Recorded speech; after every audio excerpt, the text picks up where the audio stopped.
여러분, 혹시 상상해 보신 적 있으신가요?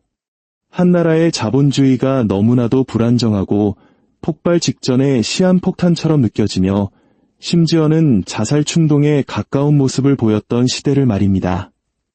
오늘 우리가 함께 떠나볼 시간은 바로 그런 시대, 미국의 역사 속 한 페이지입니다.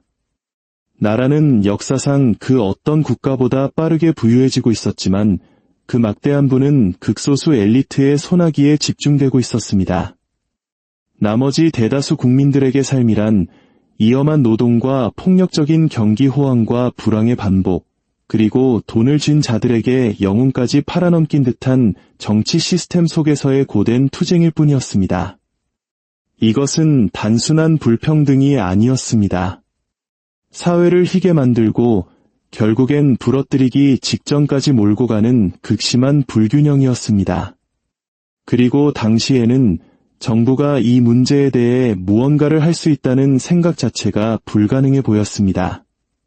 소수의 과도 지배자들은 너무나 강력했고 정치 기계는 부패했으며 시스템은 견고하게 기득권을 지키고 있었기 때문입니다. 하지만 바로 이 절망의 순간 미국은 아주 급진적인 시도를 하게 됩니다. 바로 자본주의가 나라를 파괴하기 전에 자본주의 그 자체를 수리하려는 거대한 도전이었습니다. 역사와 지혜의 깊이를 탐구하는 이 시간에 오신 것을 환영합니다. 지금부터 돈과 권력, 그리고 역사가 충돌하는 그 거대한 서사를 시작하겠습니다. 미국이 얼마나 붕괴 직전에 몰렸는지 이해하려면 우리는 19세기 후반 폭발적인 성장은 있었지만 규칙은 거의 없었던 시대로 돌아가야 합니다. 우리는 이 시대를 도금 시대라고 부릅니다. 겉은 번쩍이는 황금으로 칠해져 있지만 그 속은 썩어 문드러지고 있다는 의미를 담고 있죠. 철도는 대륙을 하나로 묶었고 철강은 마철로와 공장으로 쏟아져 들어갔으며 석유는 세상을 밝혔습니다. 그리고 거대 금융 자본이 이 모든 팽창의 연료를 공급했습니다. 현대 경제가 탄생하는 순간이었지만 여기에는 어두운 쌍둥이가 함께 태어났습니다. 바로 국가의 권력을 능가하는 거대한 사적 제국들의 등장이었습니다. 존 록펠러는 단순히 석유 시장을 지배한 것이 아니라 시장의 규칙 그 자체를 지시했습니다. 금융 황제 J.P. 모건은 은행을 운영하는 것을 넘어 전화 한 통으로 미국 경제 전체를 움직일 수 있었습니다. 앤드루 카네기 같은 거물들은 경쟁에서 이기는 것이 아니라 경쟁 자체를 없애버리는 시스템을 구축했습니다. 부는 단순히 집중된 것이 아니라 하나의 무기가 되어 사회를 겨누고 있었습니다. 어쩌면 이 모습은 압축 성장의 시대를 거치며 재벌이라는 거대 기업 집단의 탄생과 그 막강한 영향력을 경험한 우리 한국인들에게는 그리 낯설지 않은 풍경일지도 모릅니다. 한강의 기적이 가져온 눈부신 발전의 이면에 노동자들의 희생과 사회적 불균형이라는 짙은 그림자가 함께했듯이 말입니다. 그 시대 미국의 노동계층은 오늘날의 시각으로는 거의 디스토피아에 가까운 현실을 견뎌냈습니다. 하루 12시간에서 14시간의 노동은 기본이었습니다. 탄광의 광부들은 서서히 죽음의 먼지를 들이마셨고 제철소 노동자들은 사고로 순식간에 목숨을 잃었습니다. 8살짜리 어린아이들이 공장과 광산으로 보내졌습니다. 부모가 잔인해서가 아니라 그것이 가족의 생존을 위한 유일한 길이었기 때문입니다. 안전 규정, 사회적 보호장치, 실업보험, 최저임금 같은 것은 존재하지 않았습니다. 일하다 죽으면 회사는 그저 다른 사람으로 대체할 뿐이었습니다. 항의를 하면 회사는 사설탐정이나 민병대, 심지어 연방군대까지 동원에 진압했습니다. 경제는 성장했지만 그 성장의 동력을 제공한 사람들을 처벌하는 방식으로 성장한 셈입니다. 정치 시스템 역시 아무런 위안이 되지 못했습니다. 상원 의원들은 사실상 매물로 나와 있었고 기업의 뇌물이나 산업 거물들의 입맛에 맞는 인물들로 채워졌습니다. 신문사들은 여론을 조작하기 위해 거대 독점 기업에 인수되었습니다. 심지어 법원조차 그들이 견제해야 할 기업들의 편에 서는 경우가 허다했습니다.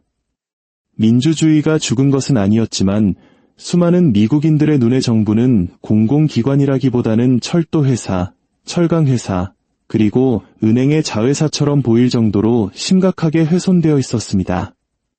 그리고 마침내 거대한 붕괴가 찾아왔습니다.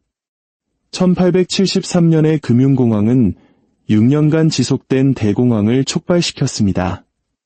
은행들이 무너지고 철도 회사들이 파산했으며 실업률은 하늘로 치솟았습니다. 1893년 나라는 또다시 경련을 일으켰습니다.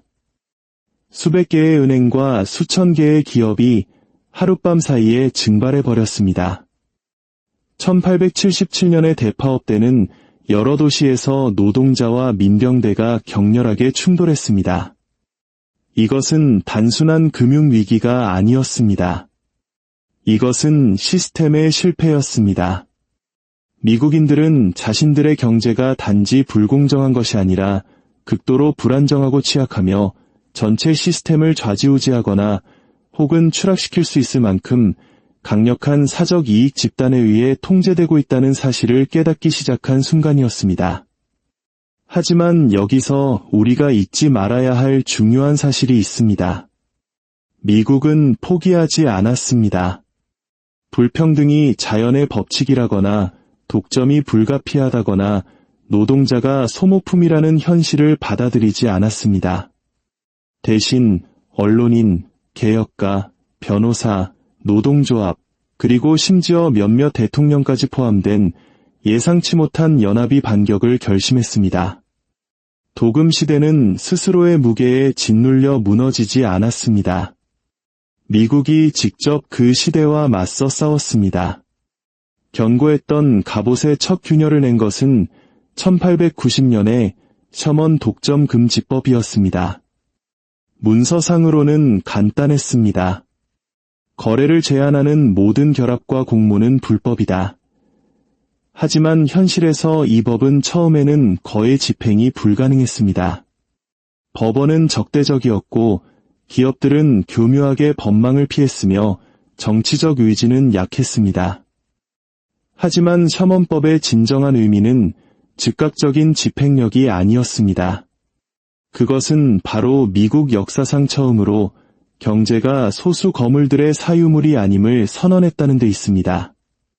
경제는 공공의 장이며 공공의 장에는 규칙이 있다는 원칙을 세운 것입니다. 그 뒤를 이은 것은 언론인들이었습니다. 시어도어 루스벨트 대통령이 경멸이 아닌 존경을 담아 불렀던 머크레이커, 즉 사회의 추악한 이면을 파헤치는 기자들이었습니다. 아이다 타벨은 스탠더드 오일의 무자비한 경영 방식을 폭로하여 회사가 더 이상 자선 활동이라는 이미지 뒤에 숨을 수 없게 만들었습니다. 업튼 싱클레어는 육가공 산업에 잠입했고 그의 책 정글은 미국 전역을 충격과 공포에 빠뜨렸습니다. 이러한 변화를 이끈 것은 이데올로기가 아니었습니다. 그것은 혐오감이었습니다. 규제 없는 자본주의의 민낯을 마주한 미국인들의 집단적인 반감이었습니다.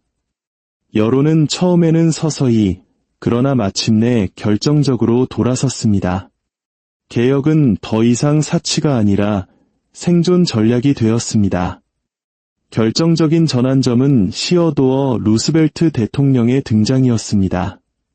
활기차고 공격적이며 거의 연극배우 같았던 루스벨트는 본질적인 것을 이해하고 있었습니다.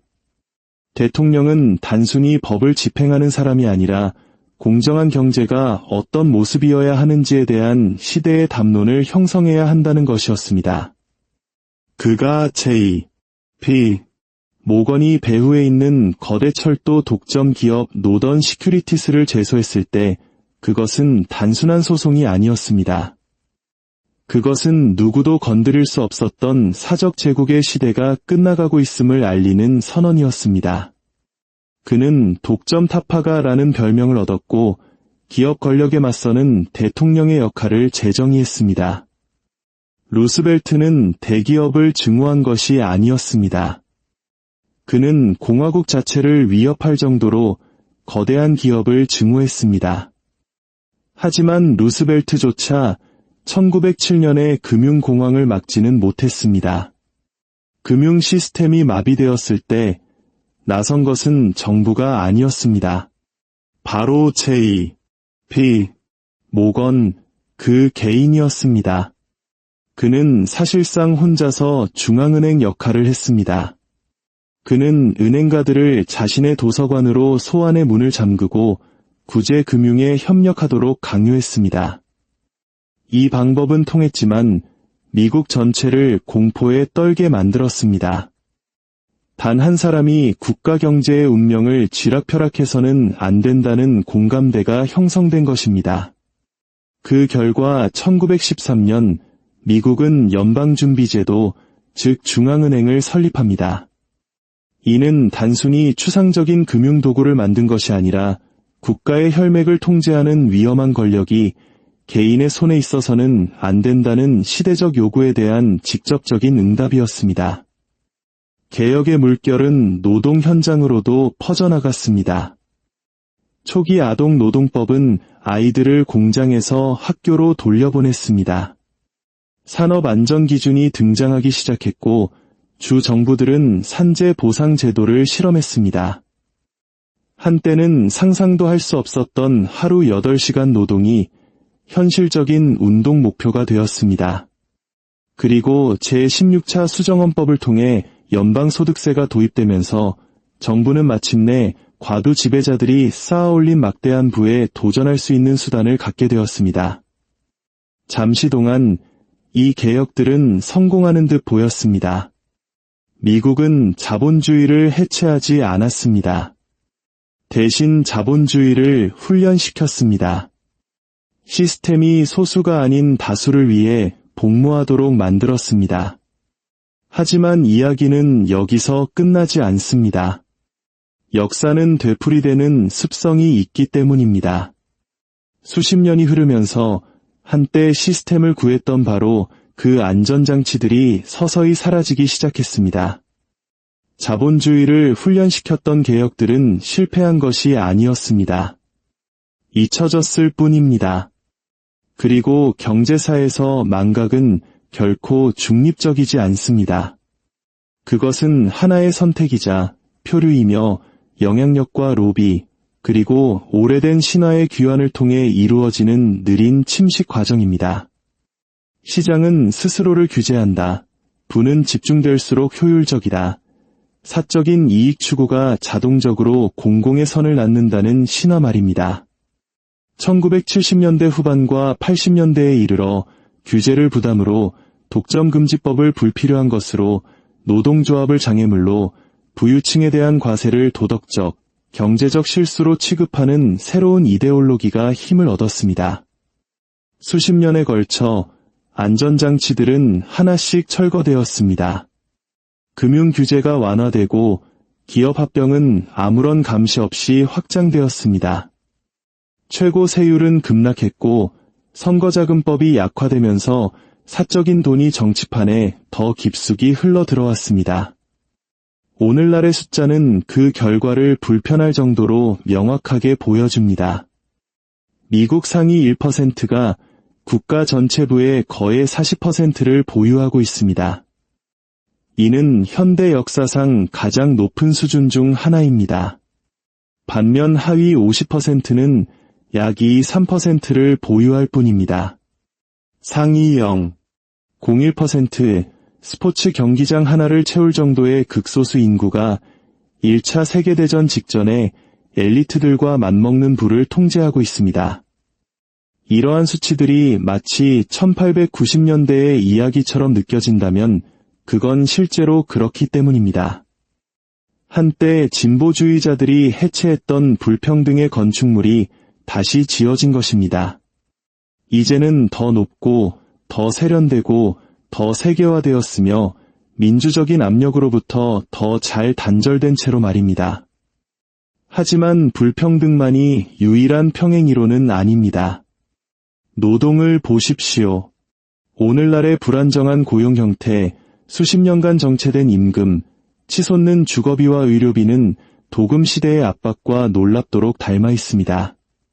한편 기업 권력은 진보주의자들이 상상조차 할 수 없었던 형태로 재편되었습니다. 과거의 스탠더드 오일은 오늘날의 빅테크가 되었습니다.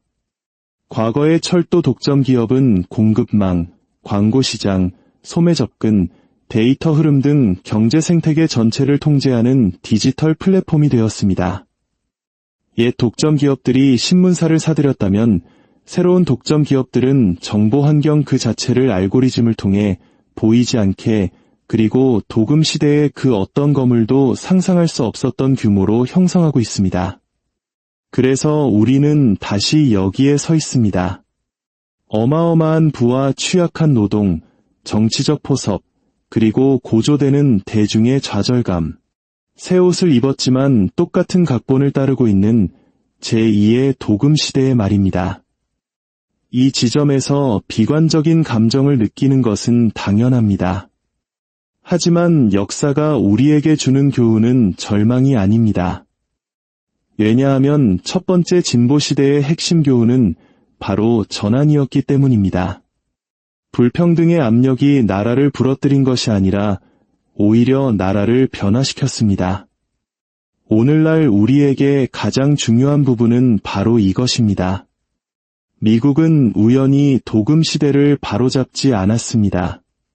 운이나 부자들의 자선 혹은 보이지 않는 손이 결국 스스로 교정할 것이라는 믿음에 의존하지 않았습니다.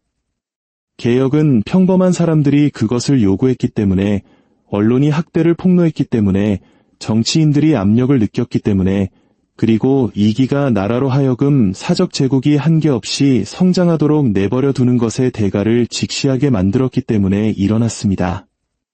이 힘들은 사라지지 않았습니다. 그저 잠들어 있을 뿐 다시 활성화되기를 기다리고 있습니다. 한때 자본주의를 훈련시켰던 안전장치들은 여전히 법정과 판례, 그리고 제도적 기억 속에 존재합니다. 역사는 우리에게 시계추가 항상 다시 돌아온다는 것을 보여줍니다. 왜냐하면 어떤 사회도 극심한 불평등의 시기를 아무런 대가 없이 오래 버틸 수는 없기 때문입니다. 여기에 희망이 있습니다. 도금 시대가 우리에게 가르쳐준 것이 있다면 그것은 자본주의의 규칙이 불변의 진리가 아니라는 사실입니다. 그 규칙들은 사람에 의해 만들어지고 정치에 의해 형성되며 제도에 의해 집행되고 더 이상 공공에 봉사하지 않을 때 다시 쓰여집니다. 부자들은 막강한 영향력을 가지고 있지만 국가는 그 어떤 소수 엘리트 집단보다 더 큽니다. 오늘날의 불평등이 도금 시대를 닮았다는 사실은 개혁이 불가능하다는 증거가 아닙니다. 오히려 개혁이 필요하다는 증거입니다. 시스템이 불균형하게 느껴진다는 바로 그 사실이야말로 새로운 개혁의 시대가 이미 우리 곁에 와 있음을 알리는 신호입니다. 한 세기 전 미국인들은 자신들의 경제를 재창조했습니다. 그들은 독점을 해체하고 노동자를 보호했으며 금융을 규제하여 중산층의 토대를 마련했습니다. 그들이 성공할 수 있었던 이유는 오늘날 우리도 성공할 수 있는 이유와 같습니다. 경제의 규칙은 인간이 만든 것이고 인간이 만든 것은 인간이 바꿀 수 있기 때문입니다.